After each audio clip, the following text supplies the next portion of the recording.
it is a possibility. No. Intriguing, pretty convincing. You gained a little favour with the jury. So, Inspector Volati, is it possible that you arrested an innocent bystander simply for being a messy eater? Now, hold on just 1 minute, Falcon. You are overlooking something quite crucial. Dame Cataline is an elegant bourgeois kitten. She was no doubt brought up with flawless etiquette and perfect table manners. At the banquet, she would have eaten the steak with a fork in her left hand and a knife in her right, like any proper civilized animal. I actually use my fork in my right hand and my knife in my left. So, how could she have possibly gotten blood on her paws with such good manners?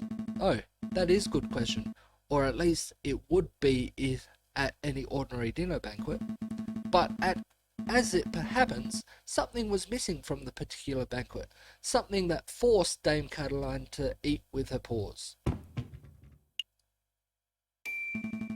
Dame Cataline was forced to eat steak with her paws because the silverware of the household had been previously stolen. Stolen? I don't recall any mention of that in the police report. We weren't aware of anything missing from the Roggeril residence when we performed the initial investigation. But as it happened, Baron Roggeril approached us about this very subject last night. Innocent perhaps. What a twist. You gained a little favour with the jury. Cool. What is the meaning of all this? Bloody steak. Oh, sorry. Burp. Bloody steak? Misplaced silverware? Inspector, was your investigation so lax that you overlooked these basic facts in your initial report? Lax? My investigation? Judge, I assure you I am the most thorough investigative officer on the force. Then it is amazing that the Parisian police managed to solve any crimes at all. Oh dear. Be on your way, Inspector. Perhaps do a little inspecting for your next case. Oh. Fine, so be it. Monsieurs, until next time. Prosecutor, I trust your next witness is ready? Yes, of course, Your Honour. I call upon, let's see, Monsieur Robinio, the photographer who attended the banquet on the night of the murder. Monsieur Robinio, please approach the stand and recite the oath. How does it go? I swear to speak without hatred and without fear, to tell the whole truth and nothing but the truth. It's a little cliche, to be perfectly honest. Could the witness please introduce himself for the court record? As if anybody in this courtroom does not immediately recognise me. I am the great Monsieur Robinio, cutting-edge photographer and visionary. I don't just take people's pictures, I capture their very essence. Jesus, l'artiste, tu es un pipe. You may have seen my works in hip magazines, Les Branches or Ses Shirts. I can send you tweets if you like. What on earth is a tweet? Bird-to-bird communication. Come on, Falcon. It's the 19th century. Get with the times there already. Yes, your works are very, impressive, Monsieur Robinio, but let's get down to business. This is where I'm gonna have downfall. Could you tell us your, activities were on the night of the murder? Very well. I was hired by Baron Roggeril to capture the evening's events. I arrived at 7 in the morning, I pointed my camera and captured the beauty of the banquet in one fantastic photograph. Then I billed Baron Roggeril and left, like a true artist. And, With regards to the photograph itself, who did you photograph? I thought you might ask. I brought a copy so that you could all see you for yourselves. Oh, very good. Let's take a closer look. Didn't we take this photo? My word, this is an exquisite picture, isn't it? So let's see, who do we have here? In the middle we see Baron Rogrill the Lion, who hosted the event. Oh no, we took a different one. On the left we see Signor Pertia Demure, the father of the defendant Dame Cataline. And finally we see the housemaid, Colleen Duhot, who I suspect may have snuck into the picture uninvited. Okay.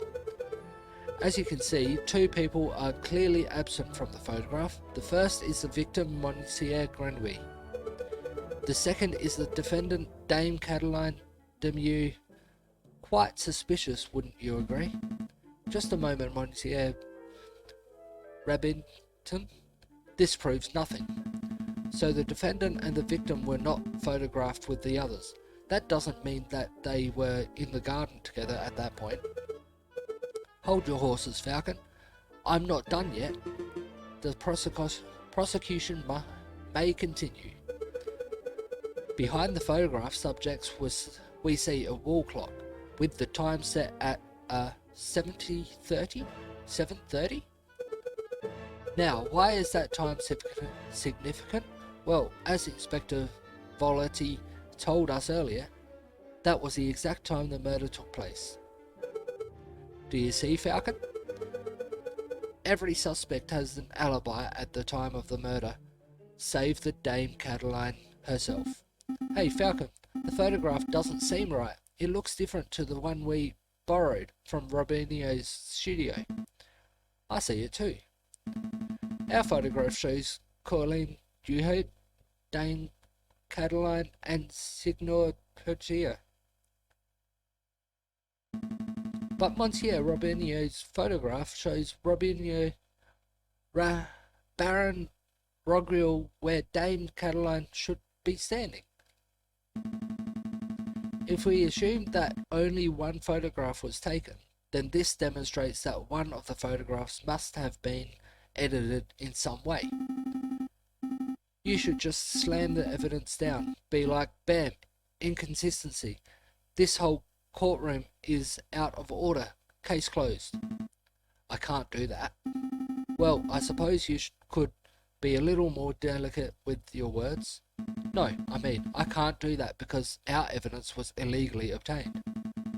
If I were to present it, Monsieur Robinio would ask how we acquired it. Yeah, and the whole trial could derail. In a worst case scenario, I could lose my illegal license and we would be arrested for theft. Oh, well, we don't want that. No, we don't. I should tread lightly. Your Honour, I would like to cross-examine the witness. Very well, the defence may proceed. It's a waste of time, if you ask me. Photographs are rock-solid evidence.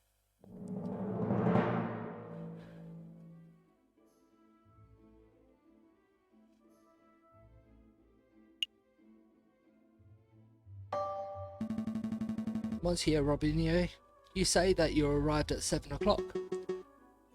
Give or take a couple of minutes, yes.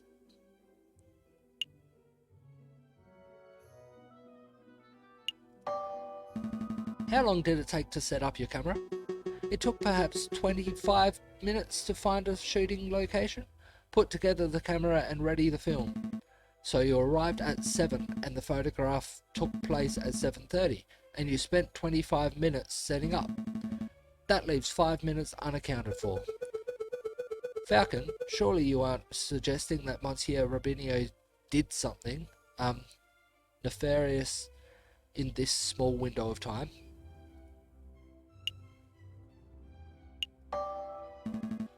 I most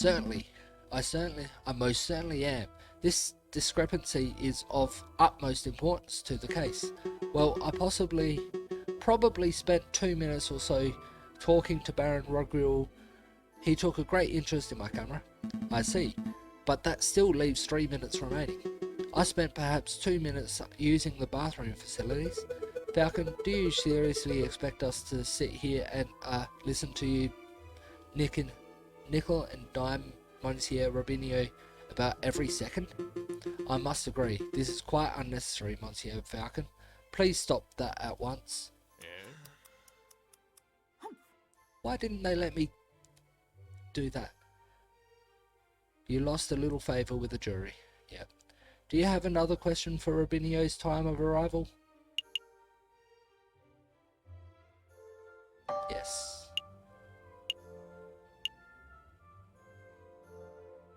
How do you know? How do you know that you arrived at 7? Well, the clock in my house read 6:45 when I left, and the walk to Chateau Crenieri was around 15 minutes. I don't claim to be a flawless timekeeper, but I am a professional. I always stick to an appointment. Do you have another question about Robinho's time of arrival? No. Select a statement to question.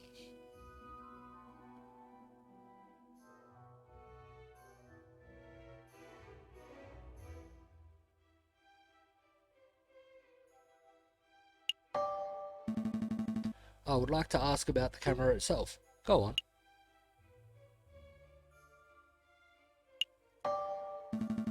Can a camera ever make mistakes?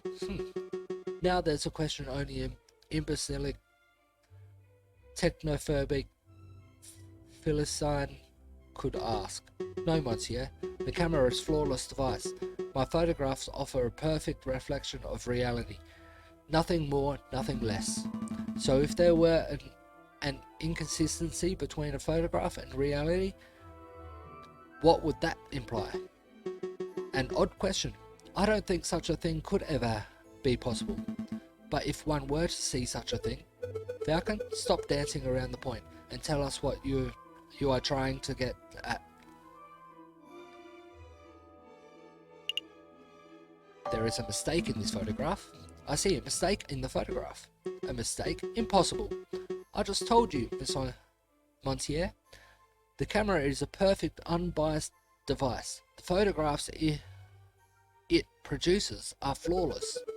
Falcon, I'm not seeing any mistakes. Perhaps you could be more specific? Certainly. Click on the area of photograph that you believe to be a mistake.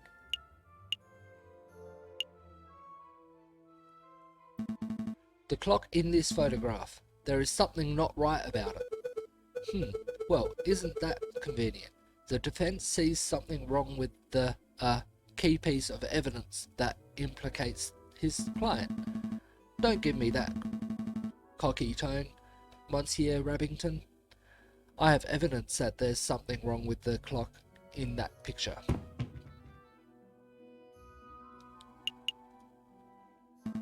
The photograph clearly shows the clock's hands pointing at 7 and 6. That much is self-evident. Which is most curious, because the clock in the lounge of Chateau Crenieri has no hands. It has no hands? The clock is merely a decorative piece, a talking item. Feel free to ask Baron Rogriel or his housemaid if you have doubts. Monsieur Robinho, how do you explain this discrepancy? I don't know. There must be some sort of mistake. My camera is flawless. There is no mistake, Monsieur. Your photograph depicts something that does not exist in the real world. Maybe there was an error in the printing process. An error precisely where the clock's hands should be. Please, Monsieur, don't patronise us. Allow me to offer a more plausible explanation. You, Monsieur Robinho, edited the photograph. Edited? I'm no expert, but I suspect that you used paint or ink or carefully put hands upon the clock. It would have been a simple task considering that the clock face was bare. One could even speculate that you specifically chose to include a handless clock in the photograph just to simplify the editing process.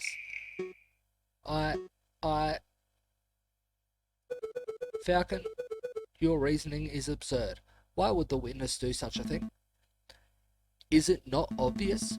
By showing the photograph to have taken place at precisely 7:30, it clears all photographs subjects of suspicion. In other words, Monsieur Robinho created a perfect alibi.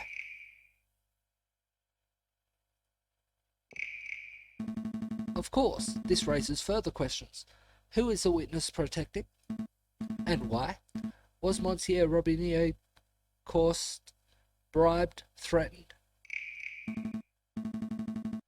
Enough silence. Let's hear some answers, Monsieur Robinho. Fine, you got me. I'm guilty. I did it all. You did it? You're confessing to the murder of Monsieur Grenouille? What? No. I have no idea who killed the frog.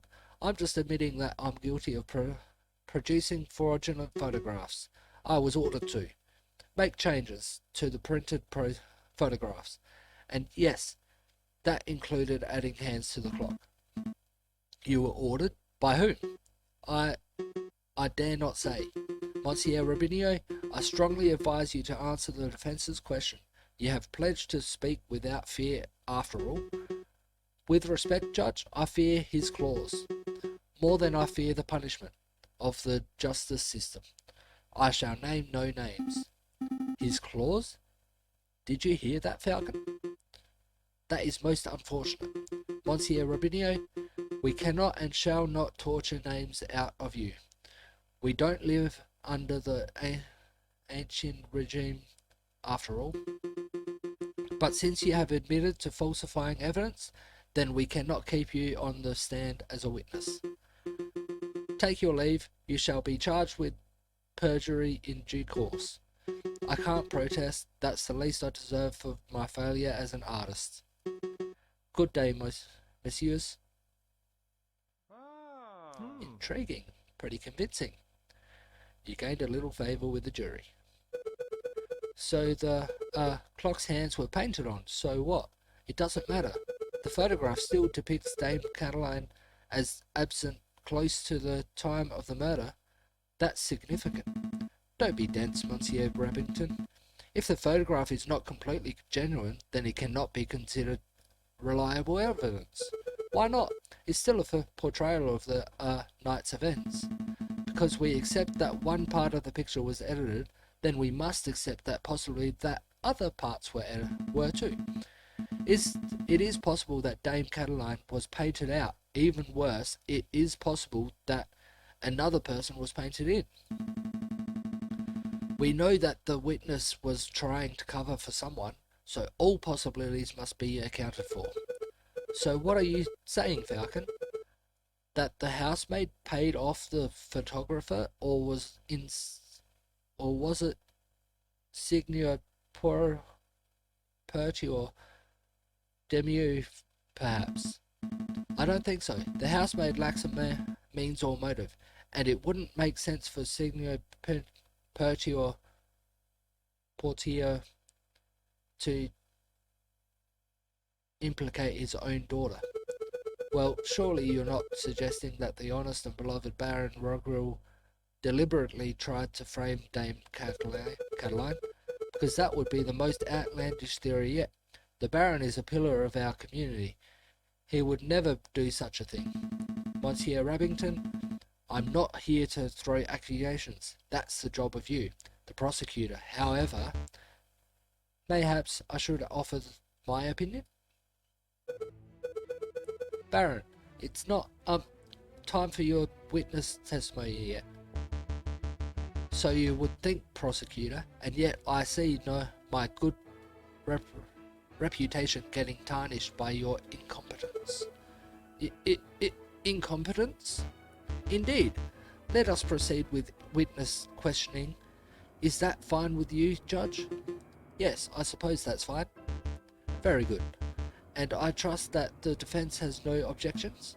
No objections here. Fantastic. Oh, but before I forget, I pledge to speak without fear and prejudice, etc., etc.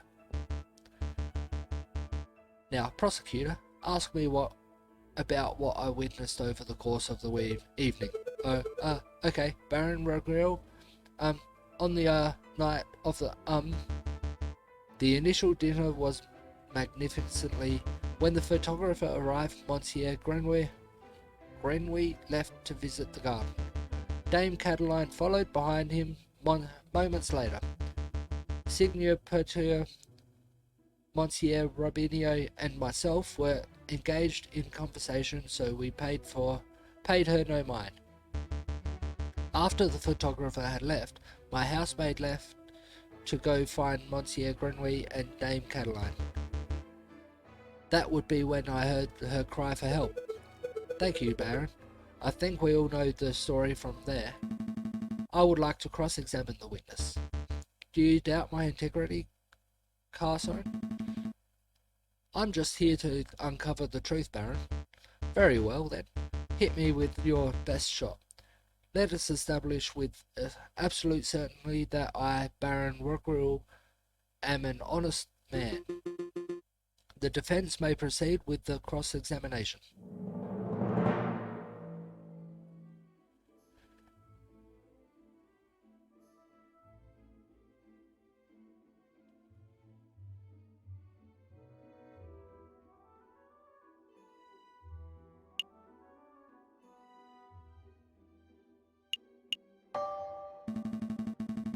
Baron Rogrill, I would like to ask about the dinner you served that evening.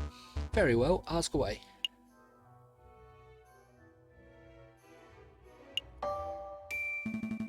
Earlier today, we established that silverware was stolen from the residence prior to the banquet. Indeed, I'm aware of whom the culprit is, but I have decided not to press charges. It is curious, then, that you decided to serve steak.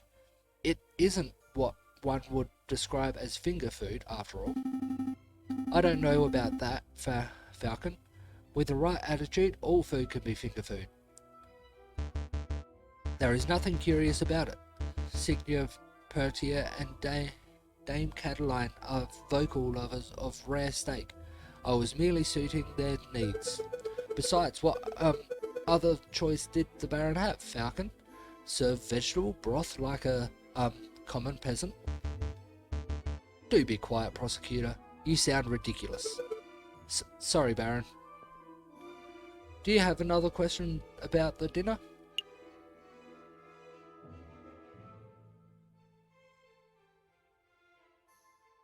I want to have a look at them again.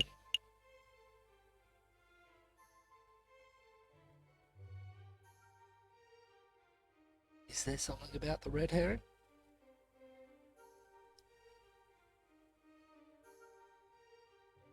I don't think so. Let's choose a different topic.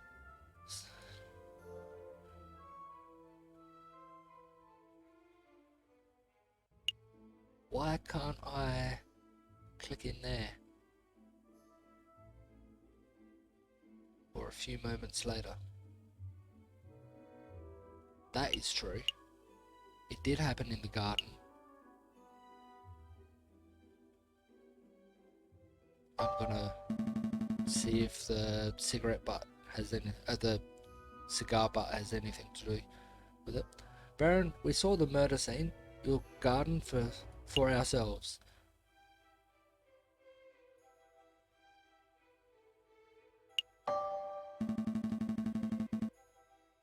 When was the last time you ventured into your own garden? As it happens, I have quite serious allergies. I haven't been in my own garden for years. Years, you say? Indeed.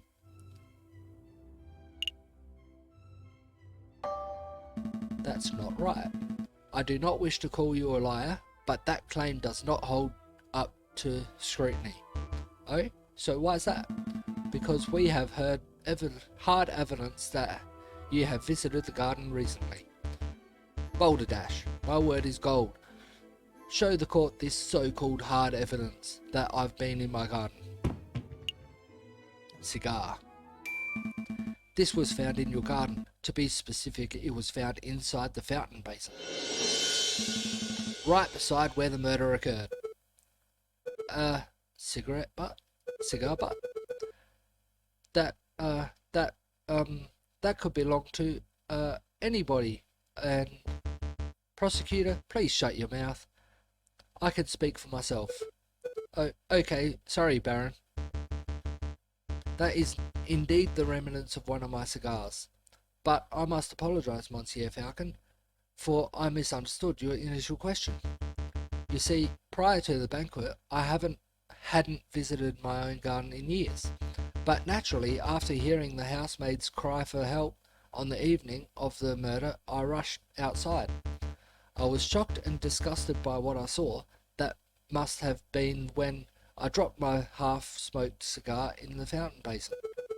You see, Falcon, there's a perfectly reasonable explanation. I would find that believable if the cigar were casually discarded. But as it happened, the cigar butt was found in the fountain's upper basin, a location that could only be accessed with great inconvenience and a little paddling. The cigar butt was not dropped, it was deliberately hidden. There are any number of possible explanations. Are there? Because I only think of one. That is that you, Baron Rogril, deliberately hid your cigarette butt to disguise your own illicit activities. Did I now? And what illicit activities would those be?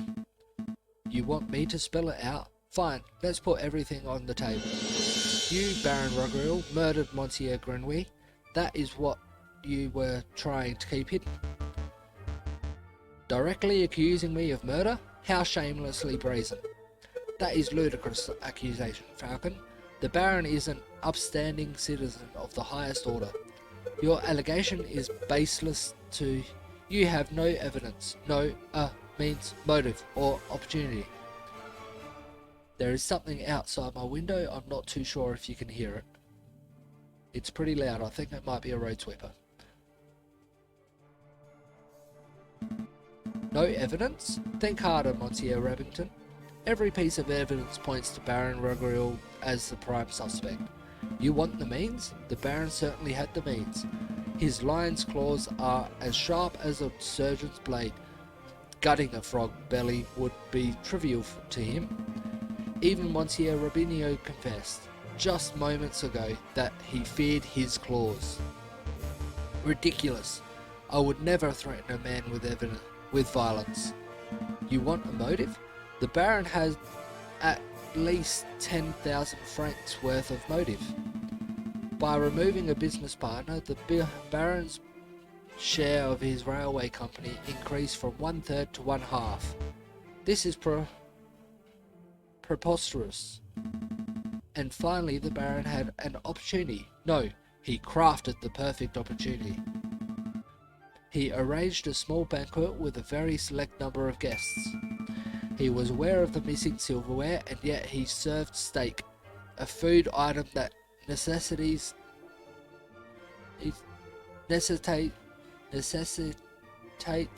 good cutlery.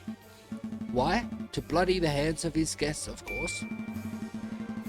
Then he hired an